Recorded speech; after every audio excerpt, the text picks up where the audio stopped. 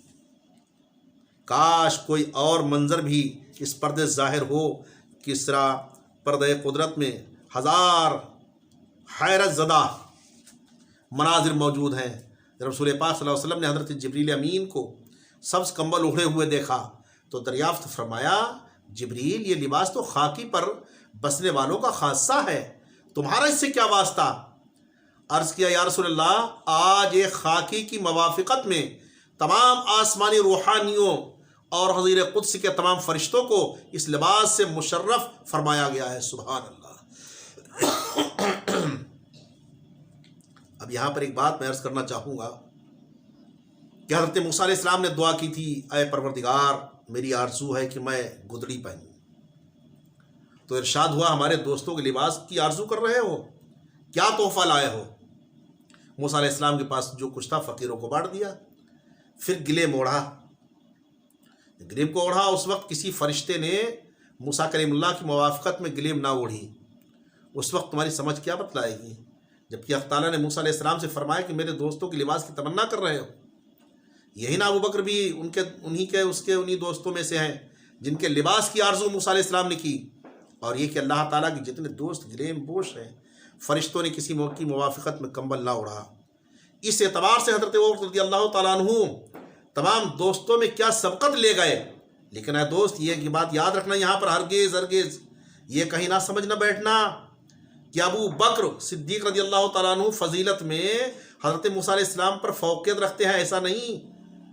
چونکہ رسول پاک صلی اللہ علیہ وسلم نے مساکین کے گروہ کے ساتھ صحبت کی تمنا کی ہے، وہ پیغمبر ہیں، اور پیغمبر کے درجے کو کوئی غیر پیغمبر نہیں پہنچ سکتا۔ لیکن شان ابو بکر صدیق دیکھیں کہ ان کے موافقت میں حضور قدس کے تمام فرشتوں کو اللہ نے فرما دیا کہ وہ لباس پہنے۔ یہ شان ابو بکر صدیق رضی اللہ تعالیٰ عنہ ہے۔ اسی لیے تو فرمایا گیا ہے کہ آپ نے جب یہ مال پیش کیا تو میرے نبی صلی اللہ علیہ وسلم فرماتے ہیں، اے ابو بکر، اب تمہارا اس وقت میں درجہ ایمان کے تعلق سے بہت بڑا ہے۔ ایک اعرابی کھڑا ہو گیا نبی کی بارگاہ میں، عرض کیا، یا رسول اللہ، صدیق اکبر کو یہ تمام مرتبے اس لیے ملے ہیں کہ وہ رضا الہی میں 80,000 دینار خرچ کر چکے ہیں، اگر ہم بھی اتنے ہی دینار صدقہ کر دیں تو اس درجے تک پہنچ جائیں گے۔ آپ نے ارشاد فرمایا، نہیں۔ میرے نبی فرماتے ہیں، لوت تزنا ایمان ابی بکر مع ایمان جمیل امتی لرجع، یعنی اگر ابو بکر کا ایمان میری تمام امت کے ساتھ تولا جائے تو البتہ ابو بکر کے ایمان کا پلہ بھاری ہوگا۔ یہ شان ابو بکر صدیق رضی اللہ تعالیٰ عنہ۔ لیکن میں عرض کرنا یہ چاہتا ہوں کہ حضرت ابو بکر صدیق رضی اللہ تعالیٰ عنہ کی شان و عظمت بڑی عرفہ والا، بہت بلند والا ہے۔ پروردگار عالم نے کیا ان کو شان عطا فرمائی۔ لیکن آؤ دیکھتے ہیں ابو بکر صدیق رضی اللہ تعالیٰ عنہ وہ جلوائے نگاہوں میں لائیں جو آپ کی وہ ایک نیکی عمر فاروق اعظم تمام نیکیوں بھاری ہے، وہ کون سی نیکی ہے؟ آپ اس تاریخ کو یاد کیجئے اور وہ سفر ہجرت کو نگاہوں میں لائیں کہ جب میرے سرکار نے مکہ شریف میں اسلام کا اعلان فرمایا، تبلیغ فرمائی، کفار مکہ آپ کے مخالفین ہو گئے، ایمان لانے والے لائے، ان پر طرح طرح کے ظلم اور تشدد کے پہاڑ توڑے گئے ایمان والوں پر۔ میرے سرکار نے بعد میں کر کے سب کو ہجرت کا حکم دیتے چلے گئے۔ جب میرے سرکار نے سب کو حکم دے دیا، صرف 3 ذاتیں پاک رہ گئی تھیں۔ کون؟ ایک میرے سرکار دو عالم صلی اللہ علیہ وسلم مکہ شریف میں تھے، دوسرے ابو بکر صدیق، اور تیسرے مولا علی شیر خدا۔ باقی سب ہجرت فرما چکے تھے۔ میرے سرکار نے فرمایا، ابو بکر میں ہجرت کا حکم جب آئے گا میں تم کو بتاؤں گا۔ ادھر دشمنان اسلام نے اپنے دارالندوہ جو ان کا میٹنگ ہال تھا، حضرات اس میٹنگ ہال کو اگر کوئی جاننا چاہے تو آدمی جب بھی عمرہ کرنے حج کرنے کے لیے جائے تو مکہ شریف کے جو دروازے ہیں ان میں سے ایک کا نام باب دارالندوہ ہے۔ جہاں پہ باب دارالندوہ ہے وہیں پر انہوں نے اپنا میٹنگ ہال بنایا تھا۔ اسی دارالندوہ میں بیٹھ کر کے نبی پاک صلی اللہ علیہ وسلم کے خلاف میٹنگ کی۔ تمام کفار مکہ اس میں بیٹھے ہوئے تھے، میٹنگ چل رہی تھی۔ ابو جہل صدارت کرسی پر براجمان تھا۔ یہ اتنے میں کسی نے دروازے پہ دستک دی۔ اس نے پوچھا کون ہے؟ باہر جا کے ایک شخص نے پوچھا کون؟ اس نے جواب دیا میں